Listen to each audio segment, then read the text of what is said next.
Shalom semuanya, Ibu berharap kamu hari ini kabarnya baik dan luar biasa.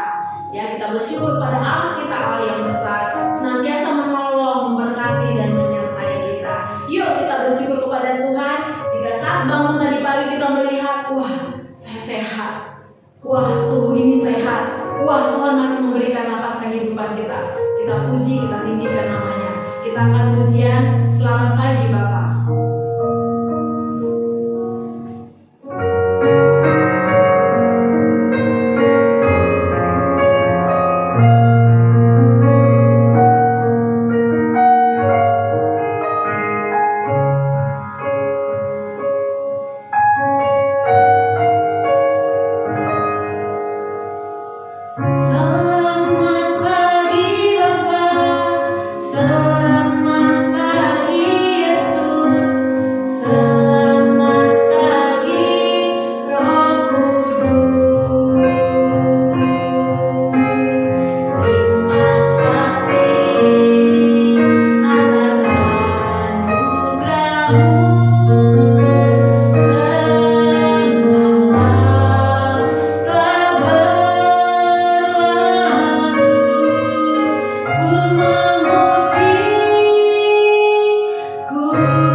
Boleh menjadi berkat dan boleh melayani Tuhan.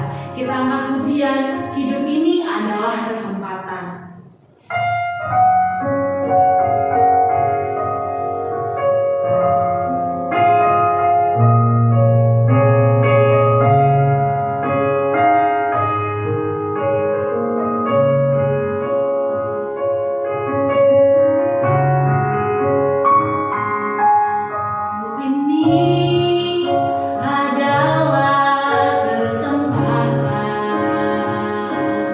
Hidup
kembali di ibadah kita pada pagi hari ini.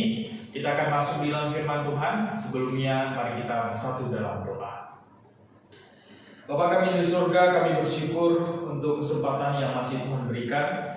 Kami bersyukur atas kasih karunia Tuhan sehingga kami bisa mengikuti ibadah kami pada pagi hari ini. Bapa, biarlah melalui firman Tuhan pada pagi hari ini Kau kembali berbicara kepada kami, mengajar, membimbing, bahkan menghajar kami, supaya kami sebagai anak-anak Tuhan, kami selalu berada di jalan yang benar. Bapa, kami serahkan waktu ini hanya ke dalam pimpinan-Mu. Roh Kudus memberikan kami konsentrasi penuh untuk mendengarkannya. Terpujilah nama-Mu Bapa, kami berdoa dan mengucap syukur hanya di dalam nama Tuhan Yesus Juru Selamat kami yang hidup. Amin. Baik, adik-adikku yang terkasih di dalam Tuhan, apakah kita pernah merasa terganggu oleh hal-hal kecil di dalam kehidupan kita, di mana hal-hal kecil tersebut membuat kita merasa jengkel? Akhirnya segala keluhan, gerutu yang kita utarakan pun bermunculan. Nah, pada pagi hari ini saatnya mari kita mengubah keluhan-keluhan kita menjadi rasa syukur. Artinya kenapa kita tidak mau hidup di dalam keluhan-keluhan yang ada? Seharusnya kita memiliki hidup dengan ucapan syukur. Nah, biarlah firman Tuhan pada pagi hari ini memberikan kita satu pandangan baru bagaimana seharusnya kita menjalani hidup kita setiap harinya, tentu bersama dengan Tuhan. Adik-adikku yang terkasih dalam Tuhan, sebuah artikel dari majalah New York Times dengan judul The Micro Complaint, Nothing Too Small to Complain About, yang artinya keluhan kecil itu tidak ada hal yang terlalu kecil untuk dikeluhkan. Tidak ada hal yang terlalu kecil untuk dikeluhkan. Ini suatu peringatan kepada kita semua. Seringkali kita oleh karena hal-hal sepele, hal-hal kecil yang ada di lingkungan kita, membuat kita hidup di dalam keluh kesah, yang akhirnya membuat kita hidup tidak bahagia. Mungkin kita pernah mendengar sebuah keluhan konyol yang ditulis para selebritas kepada dunia. Selebritas ini mengeluhkan hampir segala sesuatu yang ada di sekitarnya. Mulai dari kesedihan karena hanya tersedia kopi tanpa kafein, hingga ada yang mengeluh karena tidak dapat membeli permadani Persia dengan gambar grup. Lalu ada direktur kapal pesiar juga pernah menerima keluhan yang sama lucunya. Satu penumpang melaporkan bahwa laut terlalu berisik, karenanya air laut terlalu berisik. Padahal dia memang sedang naik kapal pesiar. Sementara penumpang yang lain mengomel karena tidak ada selebriti di kapal pesiar selebriti. Harusnya kapal pesiar selebriti kan harus ada selebritinya dong. Tapi ada penumpang yang mengeluh akan hal ini bahwa dia tidak menemui seorang selebriti pun hadir di dalam kapal tersebut. Tapi yang harus kita pikirkan, enggak semua seperti kapal pesiar harus hadir seorang selebriti di dalam. Memang namanya kapal pesiar selebriti, tapi belum tentu ada selebritinya, ya, ada bintang-bintang tamunya. Nah, hal-hal ini menjadi keluhan di dalam kehidupan mereka. Sepertinya suatu hal yang tidak bisa disangka lagi bahwa kita hidup dalam budaya mengeluh. Nah, adik-adik yang terkasih dalam Tuhan, kalian sebagai seorang murid, apa saja keluhan yang pernah kalian utarakan? Banyak kan?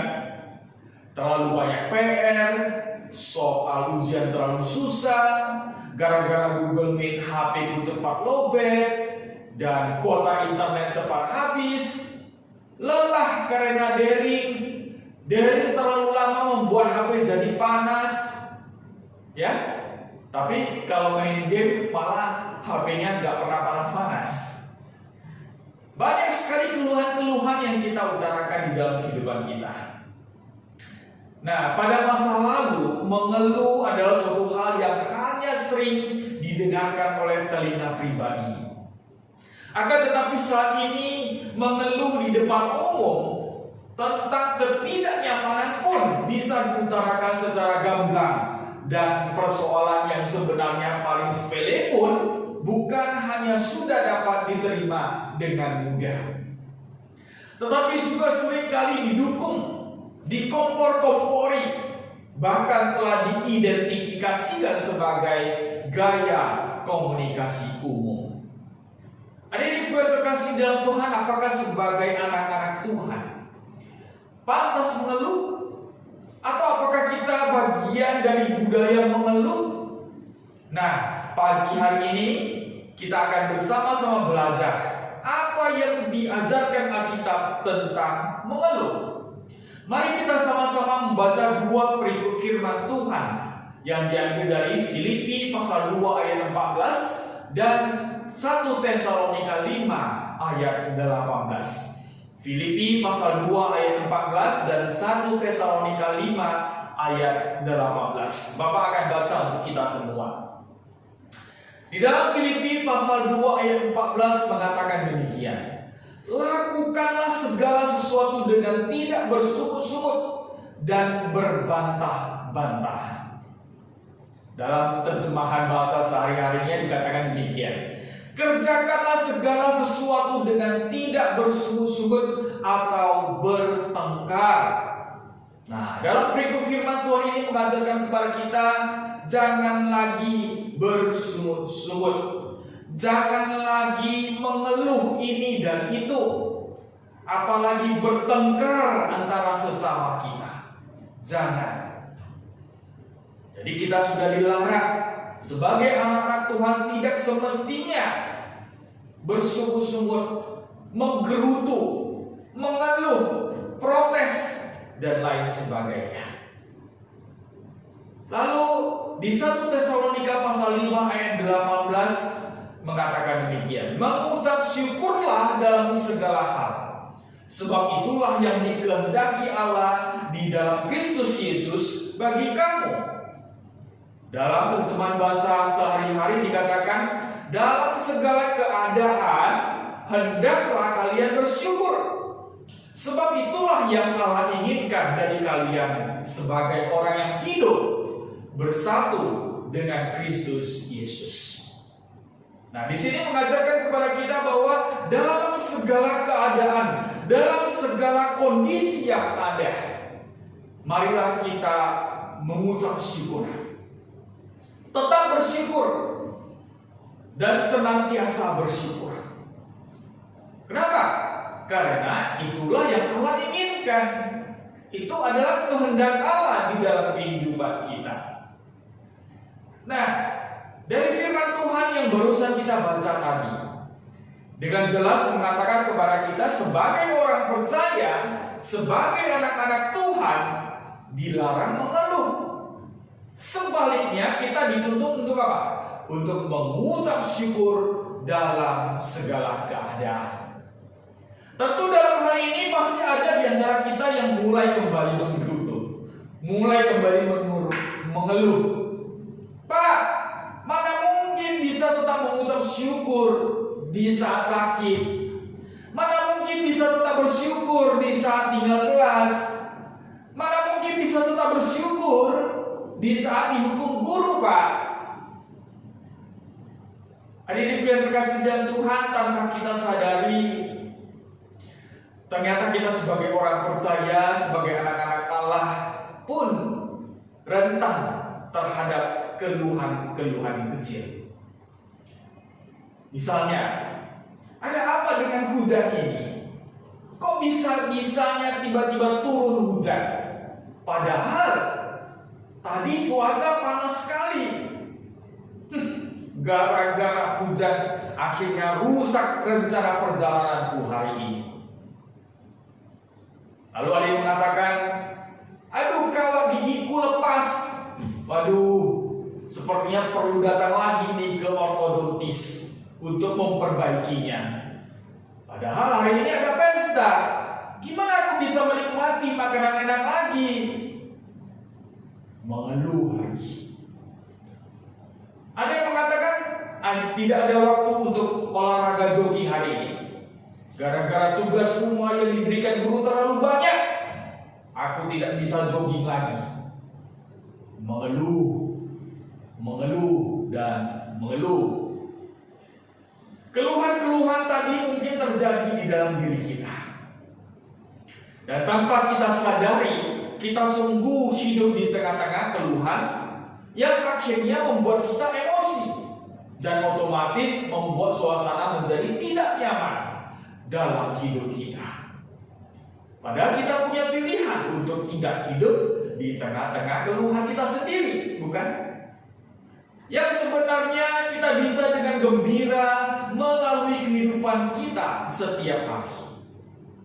Adik-adikku yang terkasih dalam Tuhan, memang adalah sebuah tantangan bagi kita semua untuk melakukan segala sesuatu tanpa menggerutu, untuk mengerjakan segala sesuatu tanpa mengeluh. Ini adalah suatu tantangan kita pada pagi hari ini.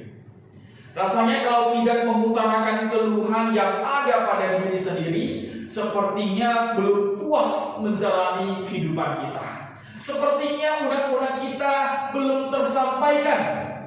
Sepertinya keinginan kita belum didengar oleh orang yang bersangkutan. Nah, oleh sebab itu rasanya tidak puas kalau belum mengeluh. Padahal sebenarnya kita tahu mengeluh adalah pilihan yang tidak seharusnya kita buat. Karena kita juga tahu mengeluh selalu berdampak negatif pada diri kita dan juga orang-orang yang ada di sekitar kita. Adik-adikku yang terkasih dalam Tuhan, kalau diperintahkan kepada kita manusia zaman sekarang ini untuk tidak boleh mengeluh, sebenarnya kita bukan lagi generasi pertama yang bergumul dengan mengeluh. Kalau kita menyelidiki sejarah manusia, sejak manusia pertama Adam dan Hawa hingga pada seluruh keturunan manusia yang pernah hidup di bumi ini, sebenarnya mengeluh sudah terjadi sejak zaman purbakala. Kitab Bilangan mencatat bagaimana orang Israel mengeluh dan menyulut amarah Allah terhadap mereka. Kita bisa baca di Bilangan pasal 11 ayat 1 sampai 4. Nah, dalam seluruh isi Alkitab dengan jelas menjelaskan kepada kita bahwa sebenarnya tidak ada tempat untuk menggerutu dalam kehidupan yang dikehendaki Tuhan. Bayangkan jika kita mengembara di padang gurun selama 40 tahun seperti bangsa Israel. Kita bisa mengetahui bagi mereka yang selalu mengeluh, memberontak dalam hidupnya, Allah sungguh tidak berkenan pada mereka. Dan Allah tidak mengizinkan mereka masuk ke tanah perjanjian, yaitu tanah Kanaan. Adik-adikku yang terkasih di dalam Tuhan, pada dasarnya oleh karena dosa yang ada pada diri kita membuat kedagingan kita lemah, sehingga hidup kita penuh dengan keluhan-keluhan yang sia-sia, bahkan yang pada akhirnya membinasakan diri kita sendiri. Tetapi percayalah, Roh Kudus dapat membantu kita mengubah sikap kita dari menggerutu menjadi hidup yang selalu bersyukur dan selalu memuji Tuhan. Dan tentunya hidup yang demikian pasti berkenan di hati Tuhan. Nah, adik-adikku yang terkasih dalam Tuhan, asalkan kita mau datang kepada Tuhan, memohon kekuatan dari Tuhan, dan percaya di dalam Tuhan tidak ada yang mustahil, maka kita bisa mengubah keluhan-keluhan yang ada pada diri kita menjadi ucapan syukur kepada Tuhan. Dalam kitab Efesus pasal 4 ayat 29, di situ Rasul Paulus menasihati kita untuk menggunakan kata-kata kita untuk membangun orang lain. Artinya di sini segala ucapan yang kita keluarkan hendaknya adalah ucapan-ucapan yang positif, yang bertujuan mendatangkan keuntungan baik bagi diri sendiri maupun bagi orang lain. Oleh sebab itu itu di kitab Kolose juga mengingatkan kita agar kita hati-hati menggunakan ataupun terhadap lidah kita. Dikatakan lidah kita lidah gak bertuhan, walaupun kecil, tapi itu bisa menyulut api neraka yang menghancurkan kehidupan. Jadi dalam kitab Kolose mengingatkan kepada kita hati-hati dalam berbicara. Sebagai contoh nyata bahwa kita bisa mengubah keluhan menjadi ucapan syukur adalah melalui diri Tuhan Yesus sendiri. Dia mengalami penderitaan di mana Tuhan Yesus diejek, dicela, diludahi, dan dicambuk secara tidak adil, bahkan hingga disalibkan di atas kayu salib. Tetapi adik-adikku yang terkasih dalam Tuhan, Tuhan Yesus tidak mengeluh. Tuhan Yesus bersedia menderita bagi kita. Dia sendiri telah memberi kita teladan untuk tidak mengeluh dalam setiap penderitaan hidup yang kita alami. Jadi Tuhan Yesus adalah teladan yang patut kita contoh. Tuhan Yesus yang sudah melakukannya sebagai Tuhan kita. Kenapa kita sebagai anak-anak Tuhan tidak bisa mengikutinya? Yang seharusnya kalau kita mengakui diri kita orang-orang yang percaya sebagai pengikut Kristus, kita harus mengikuti jejak-jejak apa yang sudah dilakukan oleh Tuhan Yesus. Adik-adik yang terkasih di dalam Tuhan, jadi hari ini sikap mana yang kita pilih? Hidup dalam keluhan atau hidup dalam rasa syukur? Sebenarnya gampang sekali dalam menentukan hidup ini. Coba kalian pikirkan sendiri. Mungkinkah orang yang hidup dalam keluhan-keluhan akan penuh kebahagiaan? Mungkinkah orang yang selalu melihat segala sesuatu dari sisi negatif, yang terus membuat hatinya emosi dan marah-marah, hidupnya akan bahagia? Tentu saja tidak, bukan? Bisa disimpulkan orang yang selalu mengeluh, pasti hatinya penuh dengan emosi, penuh dengan ketidaksenangan. Sebaliknya, orang yang hidupnya selalu bersyukur, selalu cukup akan apa yang dimiliki, percayalah, maka hidupnya akan selalu bahagia, penuh sukacita, dan selalu tersenyum. Tapi bukan senyum-senyum sendiri ya. Kalau senyum-senyum sendiri itu orang gila. Nah, ini kita kasih dalam Tuhan satu lagi. Kita harus mengerti bahwa sejak awal tidak ada yang merupakan milik kita. Apa yang kita miliki itu semuanya adalah milik Allah. Oleh sebab itu sebenarnya dalam hidup kita ini tidak ada yang perlu dikeluhkan. Tetapi kiranya segala yang terjadi hanyalah untuk kemuliaan Tuhan saja.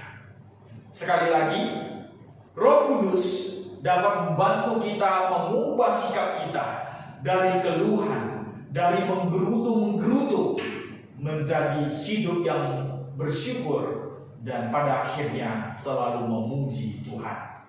Kiranya melalui firman Tuhan pada pagi hari ini, adik-adik sekalian bisa mengambil satu komitmen. Apakah mau hidup dalam keluhan atau hidup dalam ucapan syukur di dalam Tuhan? Amin. Mari kita berdoa. Bapa yang di surga, kami bersyukur untuk kesempatan sekali lagi. Bersyukur untuk firman yang sudah kami dengar bersama. Tuhan sendiri Engkau yang mengetuk pintu hati murid-murid di tempat ini.